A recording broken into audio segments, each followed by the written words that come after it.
ప్రియమైన దేవుని పిల్లలారా, ఈ పునరుత్థాన దినమున మరొకసారి మీ అందరితో కలిసి ఆరాధించుటకు ప్రభు ఇచ్చిన మహోన్నతమైన కృపకై ఎంతగానో దేవుని స్తుతిస్తూ ఉన్నా. ఈ సమయంలో మనమందరము కళ్ళు మూసుకొని ప్రార్థించుకొని ఈ ఆరాధనను ప్రారంభించుకుందాం. సర్వశక్తిమంతుడైన దేవుడు గతించిన భయంకరమైన దినములన్నింటిలో కాచి కాపాడి మరలా ఈ పునరుత్థాన దినమందు ఆయన పరిశుద్ధమైన పుణ్యనామమును ఆరాధించి స్తుతించి ధ్యానించుటకు మనకిచ్చిన ఈ మహోన్నతమైన కృపను బట్టి అందరము చేతులెత్తి ప్రభువునకు స్తోత్రాలు చెల్లిద్దాం. హల్లెలూయా, హల్లెలూయా, హల్లెలూయా, హల్లెలూయా. సర్వకృపానిధియగు దేవా, సత్యస్వరూపి, నీకు వందనాలు.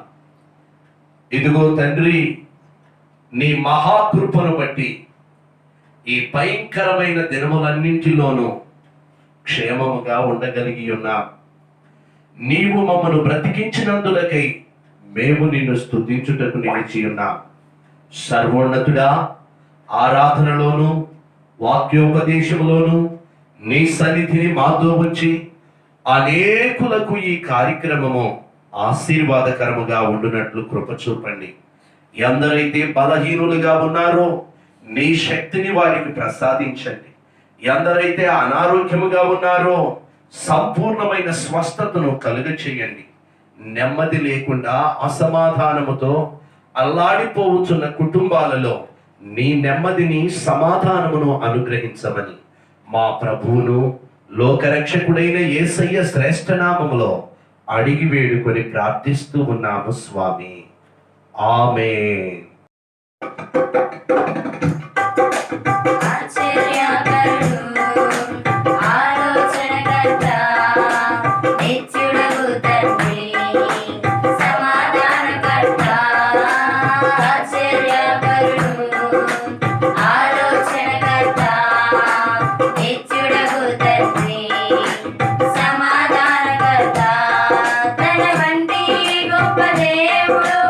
ఎవరున్నారిలో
తండ్రి సమాధానకర్త ఆశ్చర్యకరుడు ఆలోచనకర్త నిత్యుడగు తండ్రి సమాధానకర్త.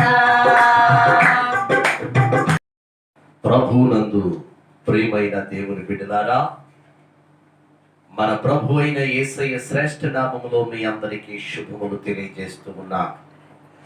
ఈ దినమున మరొకసారి దేవుని పరిశుద్ధ లేఖనమును ధ్యానించుకొనుటకు ప్రభు మనకు అనుగ్రహించిన ఈ అమూల్యమైన సమయముకై మనం ఎంతగానో దేవునికి కృతజ్ఞతాస్తుతులు చెల్లించవలసిన వారమై ఉన్నాం.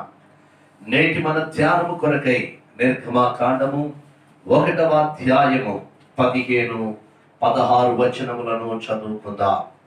మరియు ఐగుప్తు రాజు షిఫ్రా పూయా అను హెబ్రీల మంత్రసానులతో మాట్లాడి, మీరు హెబ్రీ స్త్రీలకు మంత్రసాని పని చేయుచు వారిని కాన్పు పీటల మీద చూచినప్పుడు మగవాడైన ఎడల వారిని చంపుడి, ఆడుదైన ఎడల దాని బ్రతుకునీయడని వారితో చెప్పెను.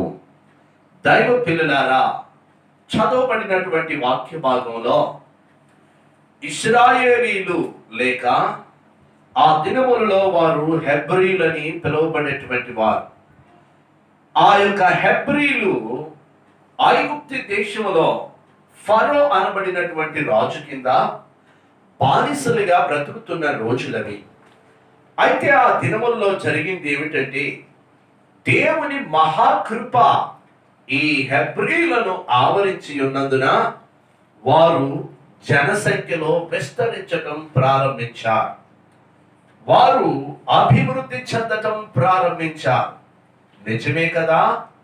దేవుని కనుదృష్టి మన మీద ఉన్నప్పుడు మనము విస్తరించటం, అభివృద్ధి చెందడం, ఉన్నతమైన స్థానానికి ఎదగడం ప్రారంభిస్తాం. దేవుని పిల్లలారా, చూడండి, ఈ హెబ్రీలు అనబడినటువంటి వారు ఐగుప్తు దేశంలో బానిసలుగా ఉంటున్నారు. అయితే ఫరో తన కఠినమైన పరిపాలనను కొనసాగిస్తున్నటువంటి రోజులవి. ఆ దినాలలో ఫరో దగ్గరికి ఒక వర్తమానం వచ్చేసింది. ఏమిటంటే, మహాప్రభు, ఇదిగో మనము ఎవరినైతే బానిసలుగా పరిగణిస్తూ ఉన్నామో, ఎవరినైతే బానిసలని అనగదొరుకుచున్నామో, ఆ ప్రజలు అంతకంతకు అభివృద్ధి చెందుతున్నారు. ఆ ప్రజలు అంతకంతకు విస్తరిస్తా ఉన్నారు. మనము వారిని అనగదొరికే కొద్ది, మనము వారిని అణచివేసిన కొలది వారు వృద్ధి చెందుతా ఉన్నారు. వారికి కుమారులు కలుగుతా ఉన్నారు, కుమార్తెలు కలుగుతూ ఉన్నారు. ఇంకో విషయం చెప్పాలి అంటే, మన దేశంలో, మన సామ్రాజ్యంలో మన సంఖ్య కన్నా వారి సంఖ్య అత్యున్నతంగా పెరిగిపోతా ఉంది. వారు బానిసలైనప్పటికీ బలిష్ఠులుగా ఉన్నారు.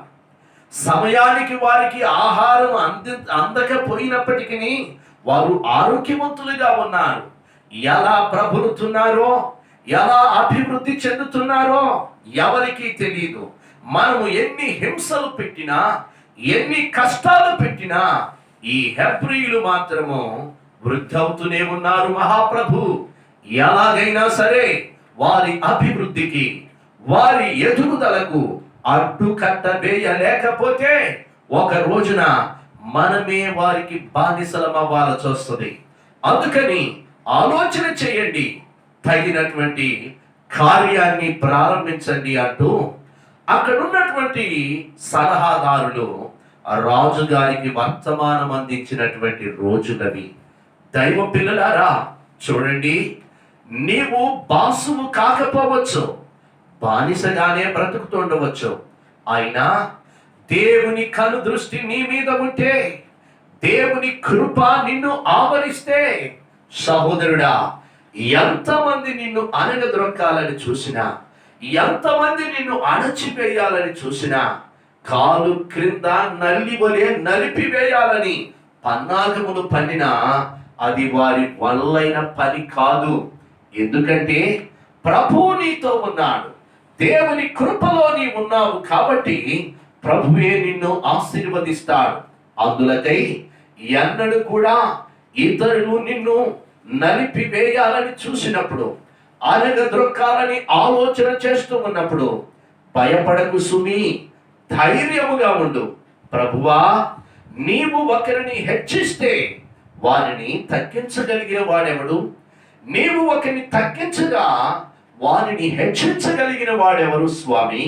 నన్ను దీవించు అంటూ ఆయన పాదాల దగ్గర ప్రార్థన చేసుకో.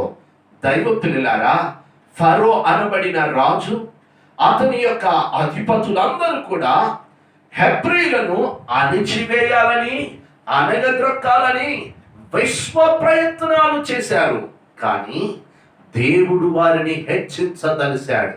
ఈ రోజు కూడా ప్రజలు, నీ చుట్టూ ఉన్నటువంటి జనులు, నీ మీద పెత్తనము చేయించున్నవారు, నీ మీద బాసిజం కొనసాగిస్తున్నటువంటి వారు నిన్ను అణచివేయాలని చూస్తున్నారా?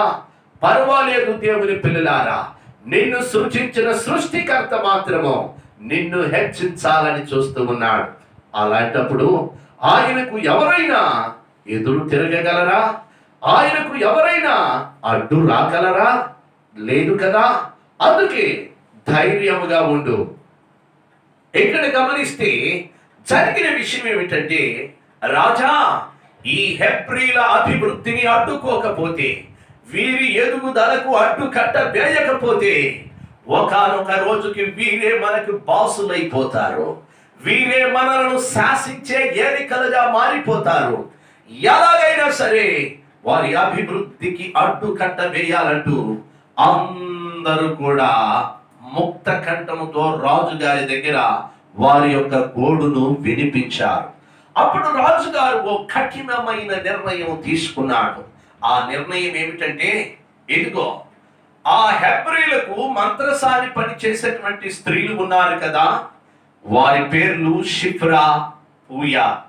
వారిని పిలవండి, వారికి మనం ఒక ఆజ్ఞను జారీ చేస్తాము అని అన్నారు. సరేనని వారిని పిలిచినప్పుడు రాజు వారితో మాట్లాడతాడు. ఏమనో తెలుసా? ఇదిగో, హెబ్రీలకు ఆడపిల్లలు పుడితే బ్రతకనివ్వండి, కానీ ఒకవేళ మగ సంతానము గిన పుట్టితే వారిని వెంటనే చంపివేయండి అంటూ ఆ మంత్రసాని పనిచేయు స్త్రీలకు రాజుగారు ఆజ్ఞాపిస్తాడు. దైవ పిల్లలారా, అంటే మగ బిడ్డలను మొత్తము చంపివేయాలన్నది రాజాజ్ఞ.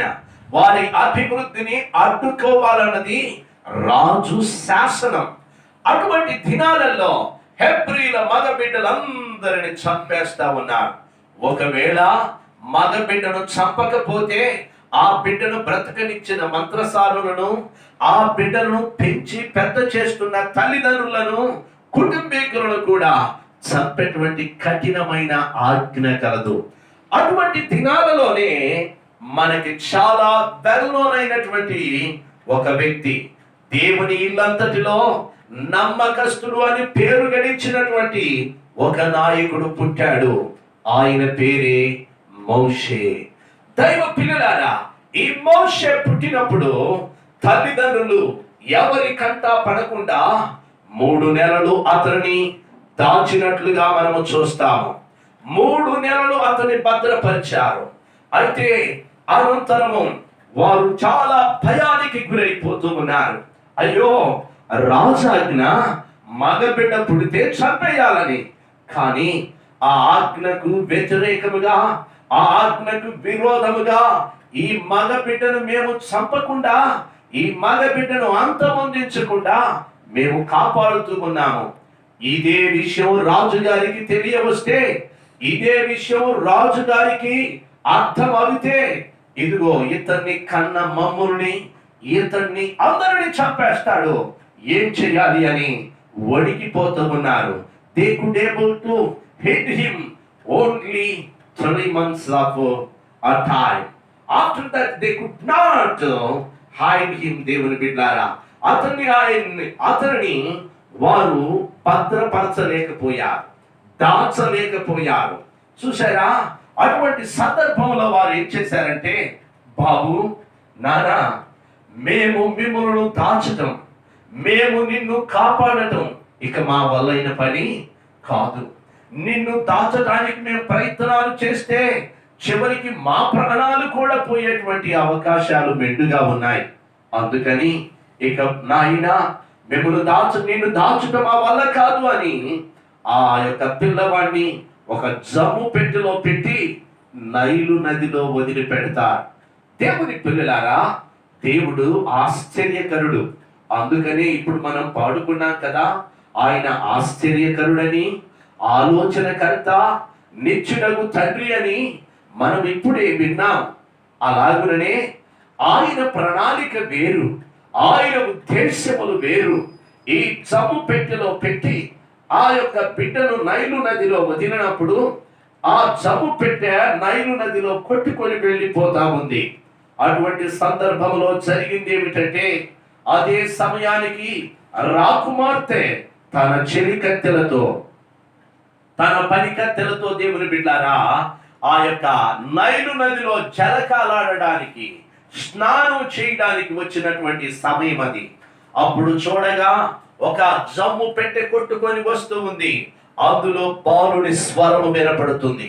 చూడగానే ఎంతో చక్కని సుందరమైన రూపము కలిగిన ఒక మగ బిడ్డ ఆ యొక్క జమ్ము పెట్టెలో కనబడతాడు.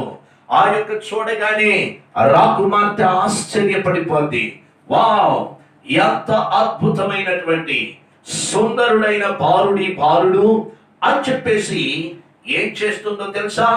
చూసారా, ఈ బాలుడికి పాలిచ్చి పెంచడానికి ఎవరు లేరే, వీడు చిన్నవాడు, ఎవరైనా పాలిస్తే బాగుండు అని ఆలోచన చేస్తూ ఉన్నటువంటి సమయం.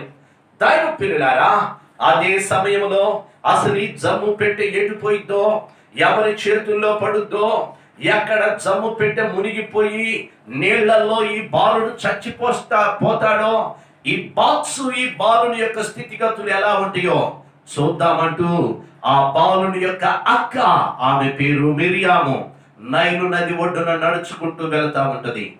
ఎప్పుడైతే రాకుమార్తె ఆ బిడ్డను తీసుకొని ఇతనికి ఎవరు పాలిచ్చి పెంచుతారా అని ఆలోచన చేయించిన వేళలో వెంటనే ఆమె అంటుంది, ఏమైనా తెలుసా, ఇదిగో అతనికి పాలిచ్చి పెంచడానికి మా వద్ద ఒక ఆవిడ ఉన్నది, మీకు ఇష్టమైతే చక్కగా పెంచి అతడు పాలు మరిచేంత వరకు మేము అతనిని పెద్ద చేస్తామన్నప్పుడు, సరే మీరు పాలిచ్చినందులకు గాను మా యొద్ద నుండి మీకు జీతం ఇస్తాము, కావలసిన భత్యం ఇస్తాము, అందుకని ఆ బాలుని మీరు పెంచి పెద్ద చేయండి అంటుంటుంది.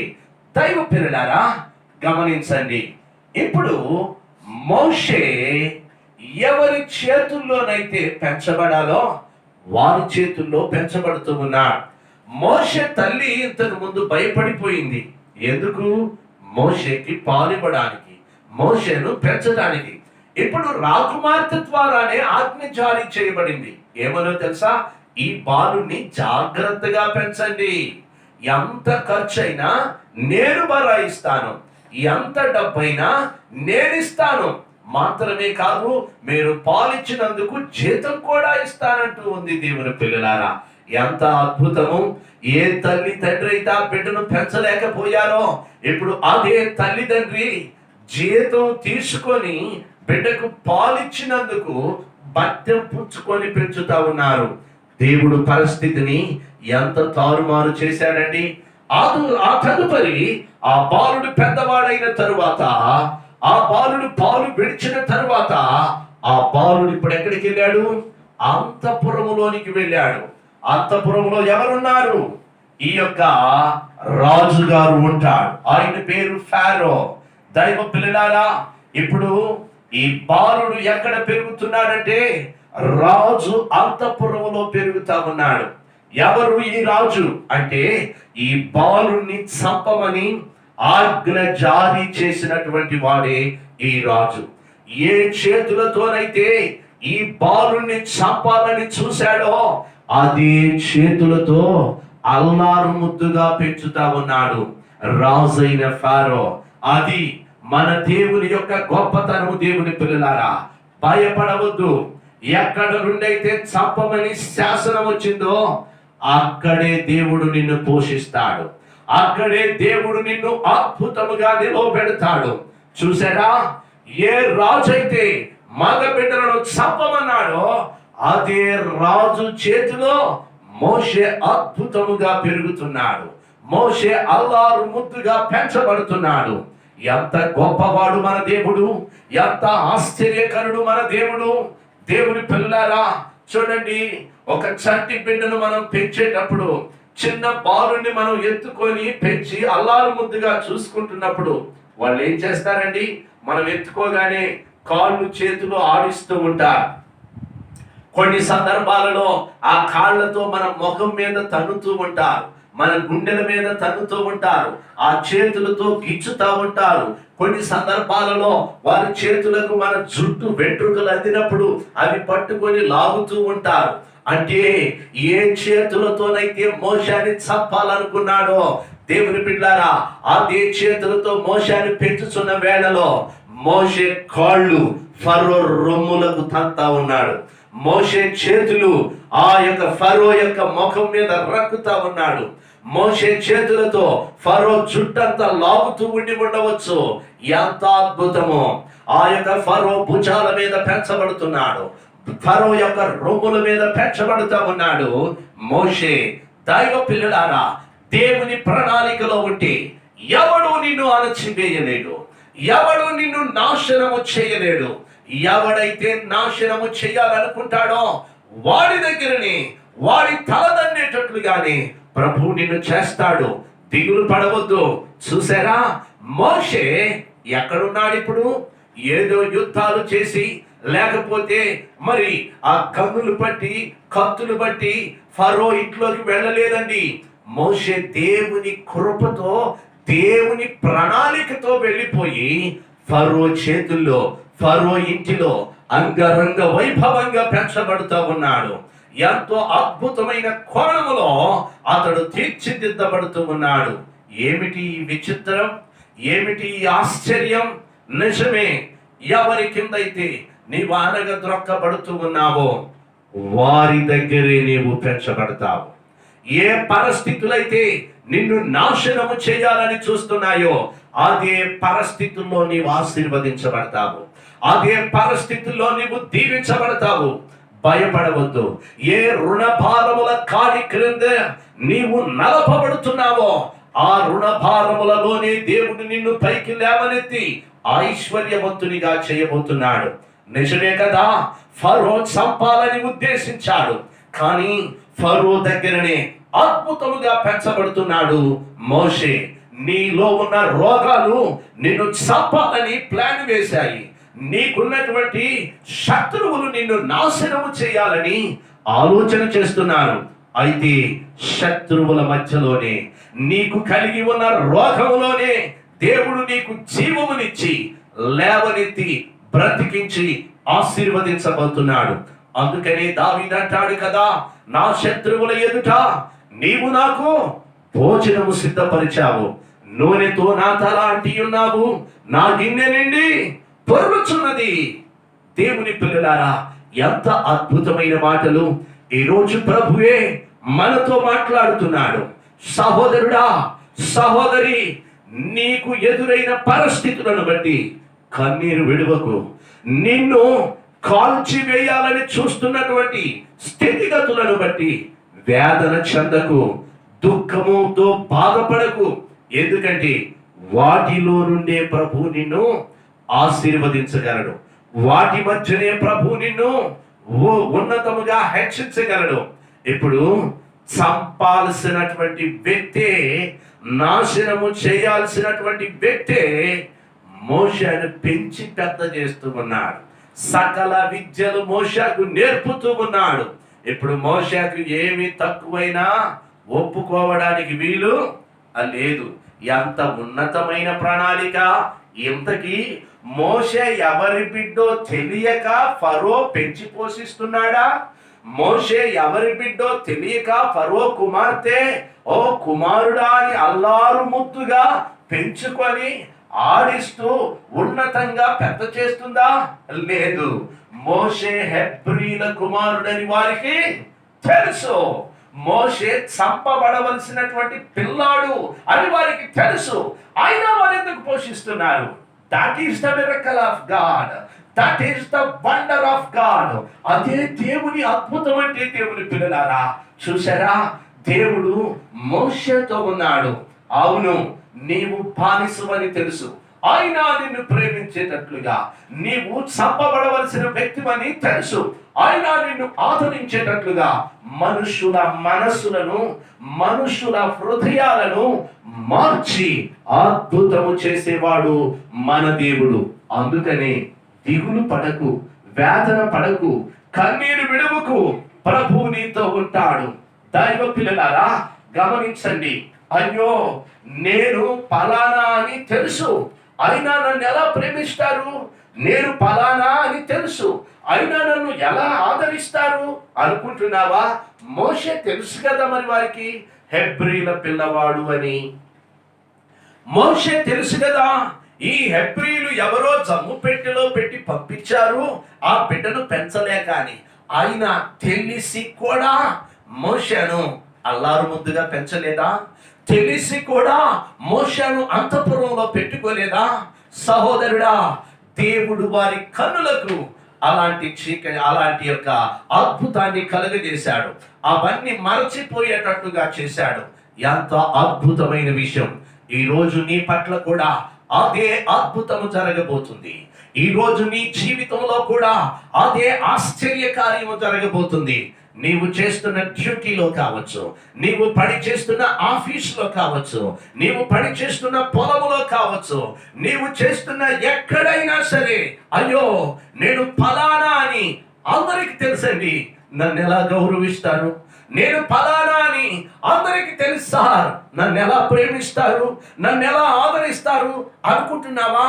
మోషే ఫలానా అని అందరికీ తెలుసు, అయినా ప్రేమించలేదా? అయినా ఆదరించలేదా? అయినా హక్కును చేర్చుకోలేదా? అయినా కుమారునిగా స్వీకరించలేదా? దైవ పిల్లలారా, అదే రోజుల్లో హెబ్రీలందరూ బానిసలుగా బ్రతుకుతా ఉంటే, అదే రోజుల్లో మోషే మాత్రము ఫరో కుమార్తె యొక్క కుమారునిగా పరిగణించబడ్డాడు. What a wonder it is! ఎంత అద్భుతమైన విషయం! ఈరోజు దేవుడు అద్భుతము చేయడానికి సమర్థుడు. ఈ రోజు నీ కన్నీరు తుడవడానికి సమర్థుడు. ఏ పరిస్థితులు నిన్ను చంప చూస్తున్నాయో, ఏ వ్యక్తులు నిన్ను అంతమొందించాలని చూస్తున్నారో, వారే నీకు పోషణకర్తలుగా మారబోతున్నారు. అందుకనే దేవుని వాక్యం సెలవిస్తుంది, రాజులు నిన్ను పోషించే తండ్రులుగాను, రాణులను నీకు పాలిచ్చే దాదులుగా చేస్తాను అన్నాడు దేవుడు. దైవ పిల్లలారా, భయపడకుడి, ప్రభు మనతో ఉన్నాడు. దేవుని యందు నమ్మిక ఉంచుడి, ముందుకు కొనసాగుడి. ప్రభు మిమ్మును దీవించి ఆశీర్వదించును గాక.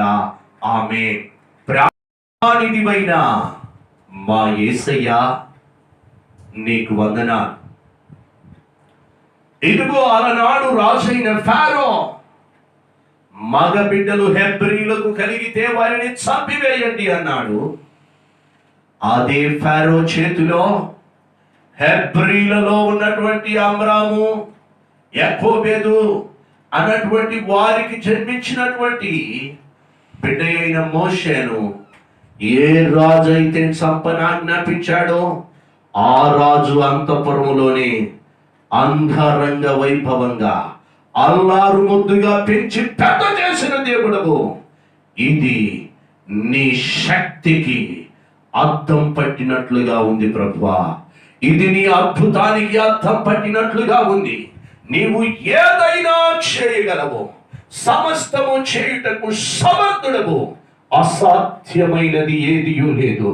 ఈ రోజు ఎందరైతే కుమిలిపోతూ ఉన్నారో, ఈ రోజు ఎందరైతే వేదనతో మదన పడుతూ ఉన్నారో, అయ్యో ఈ పరిస్థితి వలన నేను చచ్చే రోజులు దగ్గర పడ్డాయి, అయ్యో ఈ వ్యక్తుల వలన నా జీవితము అంతమొందే సమయం ఆసన్నమైంది, ఇదిగో ఈ రోగం వలన నేను కాటికి దగ్గరైపోతున్నాను అంటూ ఎందరు కుమిలిపోతున్నారో వారందరితో నీవు మాట్లాడండి స్వామి.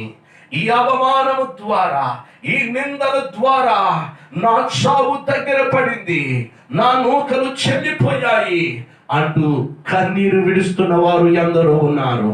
అలనాడు మోషే తల్లిదండ్రి కూడా అలాగనే భావించారు. ఇక మా బిడ్డ చనిపోయే సమయం ఆసన్నమైంది. కానీ అది చనిపోయే సమయం కాదు, రాయలుగా బ్రతికే సమయాన్ని సంప్రాప్తము చేశావు నాయనా నీవు మోషేకు. ఈ రోజు ఎవరైతే అలా వేదన పడుతున్నారో వారి మరణ దినములు దగ్గర పడినయే అని కాక, వారిని నీవు ఆశీర్వదించే సమయం ఆసన్నమైనదని గుర్తిరిగి విశ్వాసముతో నీ సన్నిధిలో ముందుకు సాగుటకు కృపను అనుగ్రహించమని యేసయ్య పుణ్యనామములో అడిగి వేడుకొని ప్రార్థిస్తూ ఉన్నాము తండ్రి. ఆమేన్.